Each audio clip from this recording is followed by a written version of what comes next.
গ্রাম বাংলার ঐতিহ্য ধরে রাখতে বগুড়ার গাবতলীতে অনুষ্ঠিত হয়েছে দিনব্যাপী নৌকাবাজ। হাতীবান্ধা যুব সমাজের আয়োজনে ইছামতি নদীতে বর্ণিল প্রতিযোগিতা দেখতে নদী তীরে ভিড় জমান হাজারো মানুষ। উৎসবে মেতে ওঠেন বিভিন্ন বয়সীরা। নদী যেন প্রাণ ফিরে পেয়েছিল নৌকাবাজের মাধ্যমে। ভবিষ্যতে এমন আয়োজন অব্যাহত রাখার আহ্বান সচেতন মহল সহ স্থানীয়দের। বগুড়া থেকে আব্দুস সালাম বাবুর রিপোর্টে বিস্তারিত।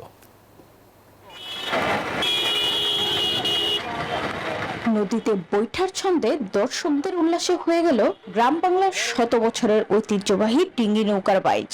বর্ষার পানিতে ইছামতি নদী যেন প্রাণ ফিরে পেয়েছে। সেই টইটুম্বর পানিতে বৈঠার তালে তালে নদীর বুকে এগিয়ে চলছে নৌকাগুলো। প্রতিটি রেসেই তুমুল প্রতিদ্বন্দ্বিতা আর দর্শকদের বাঁধ ভাঙা উচ্ছ্বাস। সোমবার দুটি গ্রুপে মোট 8টি ডিঙ্গি নৌকা অংশ নেয় প্রতিযোগিতায়। একমাত্র স্মার্ট সিটি বসুন্ধরা, আধুনিকতায় এক ধাপ এগিয়ে। গেল এক যুগ ধরে এখানে চলছে নৌকা বাইচের আয়োজন। এবারও তার ব্যতিক্রম হয়নি। প্রতিযোগিতা শেষে দুই গ্রুপের চ্যাম্পিয়ন ও রানার্স আপ দলের হাতে তুলে দেওয়া হয় পুরস্কার। এমন আয়োজনে খুশি স্থানীয়রা। আমরা আগে নৌকা বাইচ খেলছি, কিন্তু আগে এরকম সিরিয়াল ধরা খেলা ছিল না। আগে 8খান 10খান করে নৌকা বাইচ ধরছে।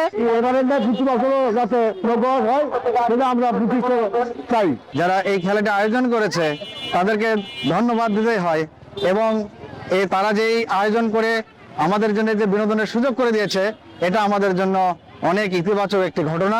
গ্রামবাসীকে আনন্দ দিতেই এমন আয়োজন, জানালেন এই আয়োজকরা।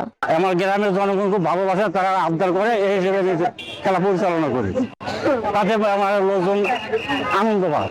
মাদক মুক্ত সমাজ গঠনে এমন আয়োজন নিয়মিত করার আহ্বান স্থানীয় সংসদ সদস্যের। মাদককে না বলে আমরা খেলাধুলার মাধ্যমে আমরা আমাদের শরীর জন্য গঠন করতে পারি, পাশাপাশি পড়াশোনার জন্য আমরা মনোযোগ দিতে পারি।